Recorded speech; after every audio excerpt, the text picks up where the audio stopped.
दोस्तों, आज का विषय है तुम हो नहीं।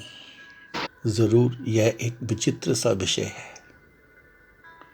परंतु सोच व समझ की दुनिया में ज्ञानी जन इस बात का अत्यधिक ध्यान रखते हैं। परम ज्ञानियों के जगत में यह अनिवार्य है कि मनुष्य पहले हो, वो अवगत हो, स्वयं से अवगत हो। यदि किसी ने जीवन में स्वयं को जानने का प्रयत्न ही नहीं किया तो वो ज्ञानी जनों के लिए वो है ही नहीं। क्या उससे संबंध रखें।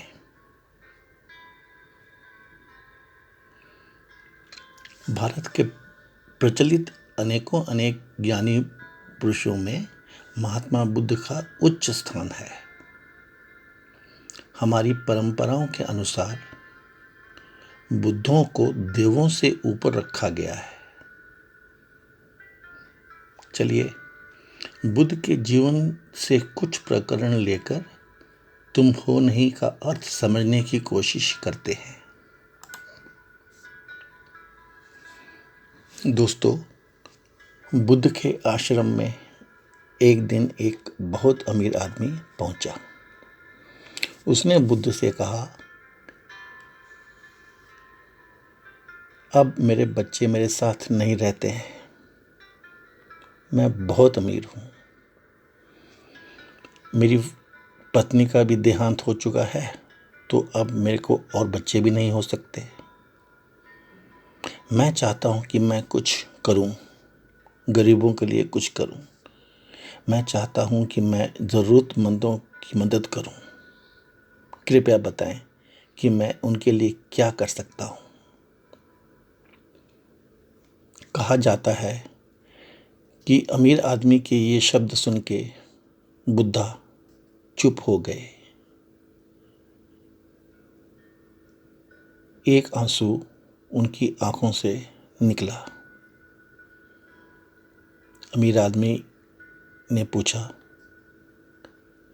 भगवान, आप रोते हैं क्यों? बुद्ध ने कहा, तुम चाहते हो कि तुम इनकी मदद करो, तुम नहीं कर सकते। बुद्धा को बहुत बुरा लगा उस अमीर आदमी के प्रति। उसने उसे वहां से चले जाने के लिए कह दिया। तुम पहले अपनी मदद करो, अभी तो तुम हो ही नहीं।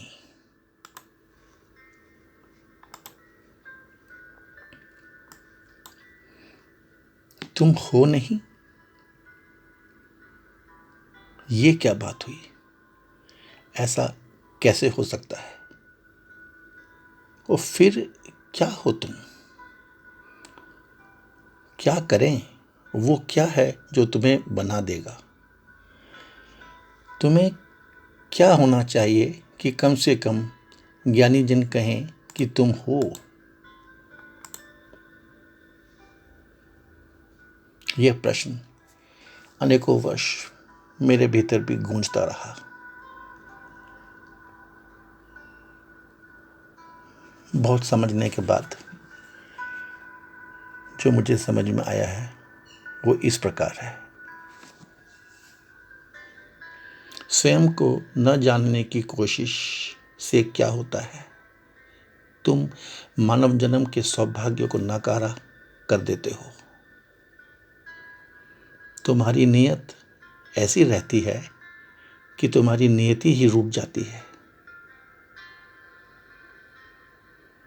तुम जीवन भर किसी की सुनते नहीं और फिर तुम सुन भी पाते नहीं, सुन पाने के लायक ही नहीं रहते।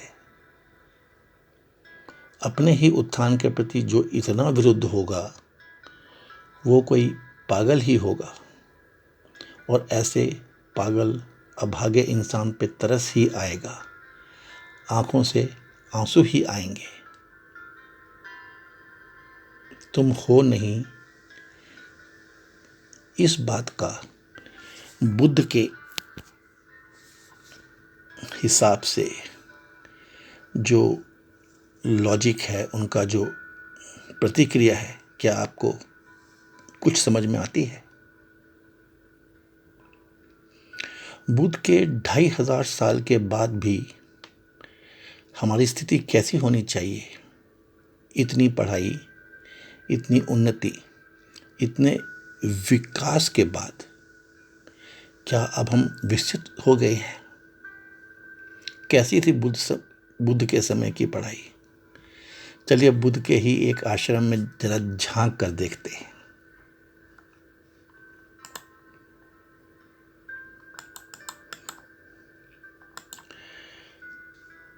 एक राजकुमार, कौशल नगरी का राजकुमार, बुद्ध के गुरुकुल में आया और उसने संन्यास ले लिया। पहले ही दिन सुबह देह शून्यता का पाठ पढ़ाया गया और दोपहर तक उसे भिक्षा लेने के लिए बाहर भेज दिया गया।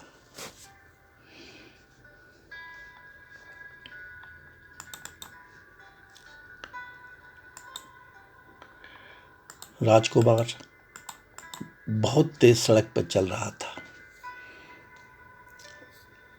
धूप तेज थी, सूर्य आसमान पे था, पथ के मिट्टी कंकड़ गर्म हो चुके थे। पहले दिन भिक्षा लेने जा रहा था, अब वो भिक्षु कहलाएगा। उसे अपने महल की यादें बार बार आ रही थी। पेट में भूख भी लगी थी। महल में कितने अच्छे अच्छे खाने खाता था। बाजरे की रोटी और दूध की खीर उसे बहुत पसंद थी। जब वो निर्धारित कुटिया पे पहुंचा, उसने बाहर अपने हाथ पैर धोए, तब उसके दिमाग में महल की यादें, उसके दोस्त, उसकी महिला मित्र बहुत याद आ रही थी। अच्छे अच्छे खाने पकवानों की याद आ रही थी। कुटीर का द्वार जिस युवा महिला ने खोला, वो अत्यंत सुंदरी और मनमोहक थी।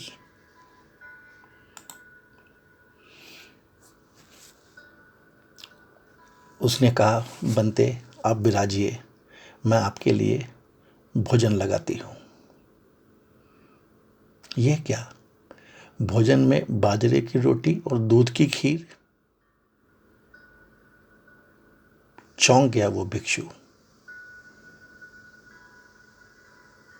चुपचाप खाने लगा। खाते खाते उसके मन में आया कि महल में कैसे वो खाने के बाद आराम किया करता था। मन में आने की देर ही थी कि उस स्त्री ने कहा, बनते आप यदि खाना खाने के बाद कुछ देर विश्राम कर लेंगे तो मुझे बहुत खुशी होगी। ये तो चौंकने वाली बात थी। ये कोई संयोग नहीं हो सकता। फिर भी भिक्षु चुप रहा। उस युवा स्त्री ने एक चटाई बिछा दी और राजकुमार, जो अभी अभी भिक्षु बना था, उस पर लेट के आराम करने लगा। छत को निहारता रहा। उसके मन में विचार आया कि ये चटाई, ये छत, ये कुटीर, ये मेरी तो नहीं है। उसी समय उस स्त्री ने कहा, बनते ये छत, ये चटाई, ये कुटीर किसी की भी नहीं है। भिक्षु चौंक कर बैठ गया। हे देवी, क्या आप मेरे मन के भाव पढ़ लेती हो?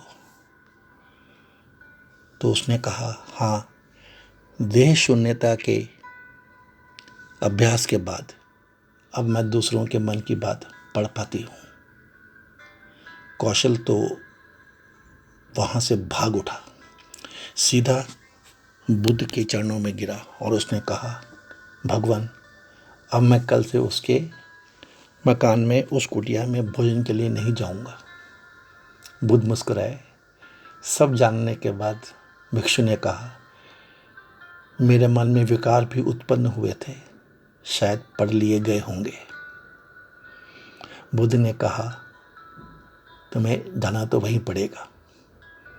इतना स्मरण रहे कि जो भी करो होश में करो, जान समझ के करो।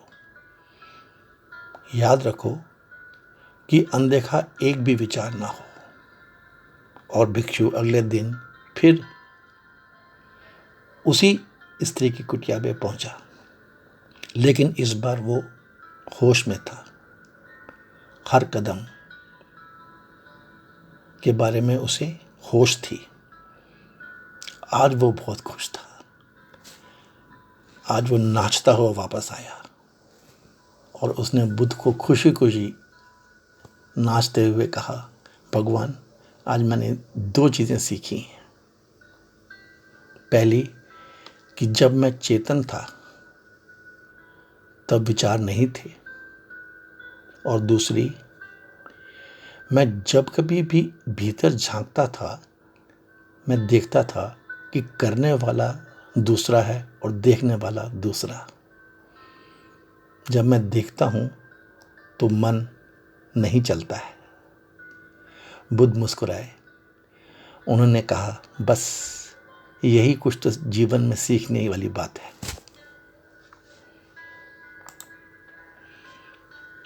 दोस्तों, देह शून्यता के बाद आती है विचार शून्यता, उसके बाद आती है भाव शून्यता।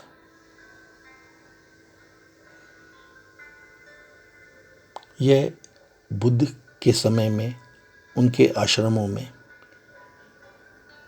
किसी भी सन्यासी के पहले 3 चैप्टर्स हुआ करते थे। अब ज़रा इसको आज की पढ़ाई से के समक्ष रख के ज़रा सोचें। और ये गुरु शिष्य का आपस का संबंध कैसा होता है, ज़रा इसके बारे में भी सोचें। गहर चिंतन करें। तुम हो नहीं, इसका मतलब क्या है? बस यही समझें कि जो हमारे देश के ज्ञानी हुए हैं, पहुँचे हुए सिद्ध पुरुष हुए हैं, उनके हिसाब से यदि कोई मनुष्य स्वयं को जानने का प्रयत्न भी नहीं करता तो वो तो है ही नहीं। धन्यवाद। दोस्तों, यदि आपको इस शॉर्ट वीडियो के कंटेंट्स अच्छे लगे तो कृपया लाइक करें, हमारे चैनल को सब्सक्राइब करें और इस शॉर्ट वीडियो को शेयर करें। आपके कमेंट्स हमारे लिए बहुमूल्य होंगे। धन्यवाद।